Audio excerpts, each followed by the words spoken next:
Hello everyone, welcome to learner bee. I am Shivani Chauhan. इस video में हम क्लास 9 सिविक्स की बुक का चैप्टर 5 डेमोक्रेटिक राइट्स देखने वाले हैं और अब ये इस चैप्टर का लास्ट पार्ट है। फाइनली अब हमारा चैप्टर कंप्लीट होने वाला है। काफ़ी इंपॉर्टेंट और थोड़ा सा बड़ा चैप्टर है। अब देखते हैं हम लोग एक्सपेंडिंग स्कोप ऑफ राइट्स, यानी कि हमारे अधिकारों को और किस तरीके से वो ब्रॉडर सेंस में हमें बढ़ाकर मिल रहे हैं या फिर किस तरीके से उनको लागू करवाया जा रहा है। We begin this chapter by discussing the significance of rights. हमने स्टार्ट किया था कि भाई राइट्स ज़रूरी क्यों है, राइट्स की इंपॉर्टेंस क्या है। इस चैप्टर में हम लोगों ने फंडामेंटल राइट्स जो कि हमारे कॉन्स्टिट्यूशन में गिवन है उन पर चर्चा की है।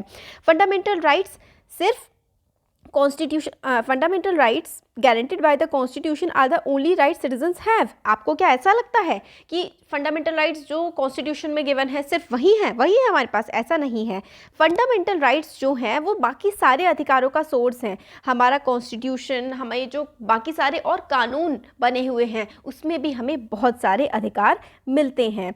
Over the years the scope of rights has expanded, मतलब जैसे ही समय बढ़ता रहा है हमारे अधिकार समय के साथ साथ और भी ज़्यादा बढ़ते गए हैं। Sometime it leads to expansion in the legal rights that the citizen can enjoy. कई बार हमें कानूनी अधिकार और ज़्यादा मिलते रहते हैं।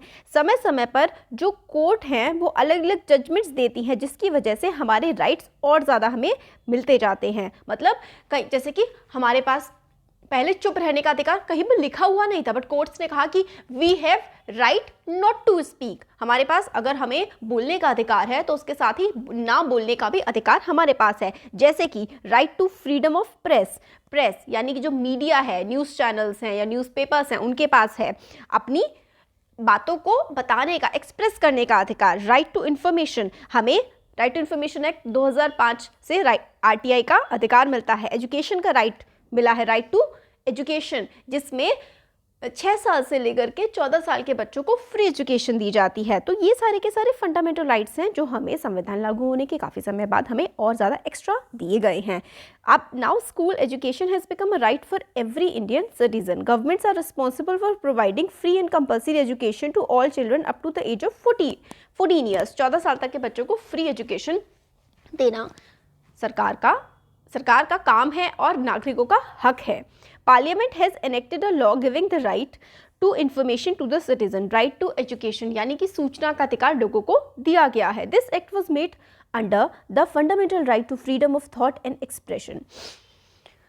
सूचना का अधिकार, राइट टू इन्फॉर्मेशन एक्ट, तो freedom of thought and expression के अंदर ये राइट दिया गया है। We have a right to seek information from the government officers. Recently Supreme Court has expanded the meaning of right to life to include the right to food. Right to food, खाने का अधिकार। Right to privacy, मतलब हम अपने बारे में अगर किसी को ना बताना चाहें तो वो हमारा अधिकार है। कोई हमारे बारे में ज़बरदस्ती नहीं जानने की कोशिश कर सकता है, because we have right to privacy under article 21 of the Indian constitution. Also rights are not limited only to fundamental rights as enumerated in the constitution. सिर्फ फंडामेंटल राइट्स नहीं, और भी काफ़ी सारे अधिकार हमें मिले हुए हैं। एग्जाम्पल के लिए right to property fundamental right नहीं है, but it is a constitutional right. Right to property is not a fundamental right but it is a constitutional right. Right to vote in election is an important constitutional right. This is very important. UPSC में question पूछा गया था ये वाला और बहुत सारे बच्चों को क्या गलत हुआ था। किसी को लगा था ये तो लीगल राइट है और क्या है, ये एक कॉन्स्टिट्यूशनल राइट है। Right to vote in elections is an important constitutional right. हमारे संविधान में हमें अधिकार दिया गया है वोट डालने का। Sometimes the expansion takes place in what is called the human rights. कुछ मानवाधिकार भी हमारे पास है, जैसे कि these are universal moral claims that may or may not have been recognized by law. In that sense these claims are not rights going by definition that we presented earlier. तो हमारे पास कुछ मानवाधिकार है, ह्यूमन राइट्स। अभी हम लोग human Right commission के बारे में देखेंगे, national Human Right commission NHRC के बारे में। टू डेमोक्रेसी में हमें ये अधिकार भी काफ़ी सारा दिए गए हैं और भले ये कहीं लिखे हुए ना हो या कुछ भी ना हो, मगर नेचुरली यूनिवर्सली ये अधिकार हम लोगों को मिले हुए हैं। Some international covenants have also contributed to the expansion of rights. कुछ इंटरनेशनल कोवेनेंट्स हुए हैं, यानी कि कुछ मीटिंग्स होती हैं, कुछ ग्रुप्स होते हैं जो मानवाधिकार और ज़्यादा लोगों को अधिकार देने के बारे में बात करते हैं और इससे लोगों को अधिकार मिलते भी हैं। The international covenant recognizes many rights that are not directly a part of fundamental rights in the Indian constitution. ठीक है, काफ़ी सारे इंटरनेशनल ऑर्गेनाइजेशंस हैं जो और ज़्यादा हमें राइट्स देते हैं, जो भले ही हमारे संविधान में ना लिखे हो मगर हमारी सरकार उनको मानती है। This has not yet become an international treaty, but human rights activists all over the world see this as a standard of human rights. This include काम करने का अधिकार, opportunity to everyone to earn livelihood by working, right to safe and healthy working condition, सबको काम करने का अधिकार मिले और जहाँ पर वो काम कर रहे हैं वो सेफ हो, हेल्दी हो, अच्छा हो, ताकि उनके वेजेस भी अच्छे हों, डिसेंट उनको स्टैंडर्ड ऑफ लाइफ मिल सके। Right to adequate standard of living including food, clothing, है ना। सोशल सिक्योरिटी होनी चाहिए और जो काम कर रहे हैं वो ऐसा होना चाहिए उसमें इंसान का जीवन निर्वाह भी हो सके, उनको कपड़े पहनने को मिल सके, अच्छा खाना खाने को मिल सके, है ना। अगर काम कर रहे हैं, कोई इंसान नौकरी पर जा रहा है या कोई भी काम कर रहा है तो उसकी बेसिक लाइफ की नेसेसिटीज़ तो पूरी होनी चाहिए ना। वो अपने बच्चों को पढ़ा सके, उनको 2 वक्त की रोटी खिला सके, उनको अच्छे मतलब उनको पहनने के लिए कपड़े दे सके, रहने के लिए घर दे सके, है ना। इतनी तो होनी चाहिए। और हेल्थ का राइट भी होना चाहिए, मेडिकल केयर, अगर कोई बीमार हो जाता है तो सरकारी हॉस्पिटल में इलाज हो सके उनका, है ना। एजुकेशन का, हर किसी बच्चे के पास पढ़ने का अधिकार है। तो ये सारे कुछ और अधिकार हैं हमारे पास। वैसे तो फंडामेंटल राइट हमारे पास है, राइट टू एजुकेशन 14 साल तक के बच्चों को। Thus the scope of rights has been expanding and new rights are evolving over time. तो फंडामेंटल राइट्स या फिर जो हमारे राइट्स हैं, हमारे अधिकार, वो समय के साथ साथ काफ़ी ज़्यादा हमें और भी दिए जा रहे हैं। They are result of struggle of the people, new rights emerge, society develop और as the new constitutions are made. The constitution of South Africa guarantees its citizen several kinds of new rights. तो बहुत सारे अधिकार समय के साथ साथ और ज़्यादा मिलते जाते हैं जैसे जैसे सोसाइटी इवॉल्व होती है। जैसे कि साउथ अफ्रीका में और मतलब काफ़ी सारे राइट्स दिए गए हैं वहाँ के नागरिकों को। राइट टू प्रिवेसी, ये इंडिया के पास भी है, हमारे देश में भी है राइट टू प्रिवेसी, ताकि उनके लोगों के घरों को ऐसे ही सर्च ना किया जा सके, उनके फ़ोन्स को टैप ना किया जा सके, है ना।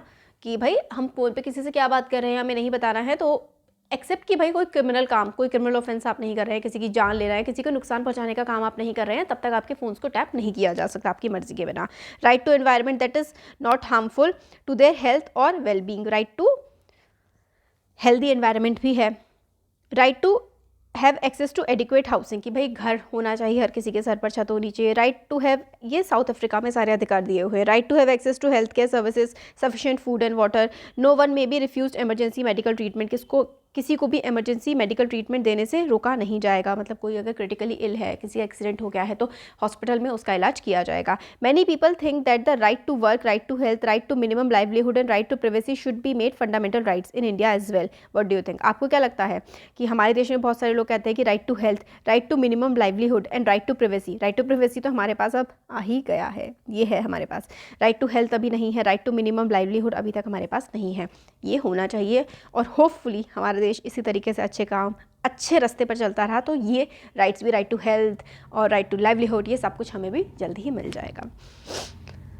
National Human Rights Commission, do you notice references to the National Human Rights Commission in the news collage on this paper? मतलब आपने न्यूज़ कोलाज में या फिर क्या कभी सुना है? ये रेफरेंस हम लोगों को बता रहे हैं कि ह्यूमन राइट्स और struggle to human dignity, struggle for human dignity हमारे समाज में काफ़ी ज़्यादा अब बढ़ गई है कि इंसान की इज्जत होनी चाहिए। काफ़ी सारे केसेस में ह्यूमन राइट्स का वायलेशन हुआ था। पिछली वीडियो में हम लोगों ने इसके बारे में पढ़ा था, जैसे कि गुजरात में दंगे हुए थे और public notice are being bought, for instance Gujarat riots are being bought to the public notice from across India. तो गुजरात में जो दंगे हुए थे, राइट्स का मतलब होता है दंगे, उसका हमने देखा कि उन लोगों के खिलाफ जिन्होंने दंगे भड़काए थे उनके खिलाफ भी केसेस चले हैं। Human rights organisation and media often criticise government agencies for not seriously pursuing these cases और कैचिंग द कल्प्रिट्स। कल्प्रिट्स होते हैं गुनहगार। तो कई बार उन गुनहगारों, जो गुनहगार होते हैं दंगे फैलाने के, उनको सज़ा नहीं दी जाती है, तो उन पर मतलब एलिगेशन लगाए जाते हैं मीडिया के द्वारा कि भाई सरकार सही से काम नहीं कर रही है। Someone has to intervene on the behalf of victims, जिनका नुकसान हुआ है या फिर जिनके साथ गलत हुआ है उनके लिए भी तो कोई आवाज़ उठाना चाहिए, है ना। इसलिए बनाई गई है National Human Rights commission. This is an independent commission setup by law in 1993। तो कब बनाई गई national Human Rights commission? Important है, 1993 में। Like judiciary the commission is independent of the government. Judiciary की तरह ही नेशनल ह्यूमन राइट कमीशन भी government से अलग काम करती है। Commission is appointed by president and includes retired जजेस, ऑफिसर्स एंड एमिनेंट सिटीजन्स। तो कमीशन जो है कौन बनाता है? प्रेसिडेंट बनाते हैं हमारे देश के, और उसमें काफ़ी सारे जजेस होते हैं, काफ़ी ऑफिसर्स होते हैं और इंपॉर्टेंट पर्सनस जो समाज के लिए काम कर रहे होते हैं वो इसका भाग होते हैं। Yet it does not have the burden of deciding court cases, so it can focus on helping the victim secure their human rights. These include all the rights guaranteed to the citizens by the constitution. तो ये भी citizens के right को देने में मदद करता है, सिटीजन्स के राइट का कोई हनन ना करे, ये ह्यूमन राइट्स कमीशन देखता है। For NHRC human rights also include right mention in the UN sponsored international treaties that India has signed. तो ह्यूमन राइट जो NHRC है, नेशनल ह्यूमन राइट कमीशन, वो सिर्फ इंडिया के जो कॉन्स्टिट्यूशन में हमें राइट्स दिए हुए हैं उनकी ही बात नहीं करता, बल्कि जो विदेशों में, जैसे कि UN, यूनाइटेड नेशंस एक ग्रुप ऑफ, एक ऑर्गेनाइजेशन है जिसमें बाकी काफ़ी सारे देश उसके मेंबर्स हैं। अगर आप लोग कहेंगे, आप लोगों को पता होना चाहिए UN के बारे में, इससे रिलेटेड मैं एक अलग वीडियो बनाऊंगी, बहुत इंपॉर्टेंट है कि UN क्या है। तो UN की ट्रीटीज़ को भी NHRC फॉलो करता है। NHRC खुद से गिल्टी को पनिश नहीं कर सकता, बल्कि वो कोर्ट्स को बता देता है, केसेस भेज देता है कि भाई ये हमारा वर्डिक्ट है, और फिर कोर्ट ही उनको पनिश करती है। तो यही इसमें बताया गया है। अब कमीशन प्रेजेंट करती है अपनी फाइंडिंग और गवर्नमेंट को कहती है कि भाई ये विक्टिम के साथ ये हुआ है, आप इसको कंपनसेशन दीजिए, और मतलब क्या क्या कर सकती है। ये विटनेस को बुला सकती है नेशनल ह्यूमन राइट कमीशन, और उनसे डिमांड कर सकती है कि भाई अलग अलग एजेंसी से कह सकती है कि आप जो है सबूत इकट्ठा करके लेकर के आइए। तो इस तरीके के काम कर सकती है। कोई भी सिटीजन जो है इंडिया का can write a letter to address to complain against violation of human rights, National Human Rights Commission, GPO complex INA। इनका एड्रेस दिया गया है कि कोई भी इंसान इनको लेटर लिख सकता है अगर आप किसी को लगता है कि कहीं पर ह्यूमन राइट्स का वायलेशन किया जा रहा है। कोई भी फ़ी इसके लिए नहीं लगती है NHRC में, और NHRC 26 स्टेट्स में है हमारे देश की। अगर हम दिसंबर 2018 की बात करें, अब तो 21 है, ये बढ़ गई हैं NHRC। National Human Right commission की जो काफ़ी सारी सीट्स हैं, यानी कि इनके जो कोर्ट्स जो लगते हैं वो अब और काफ़ी सारे राज्यों में बढ़ चुके हैं।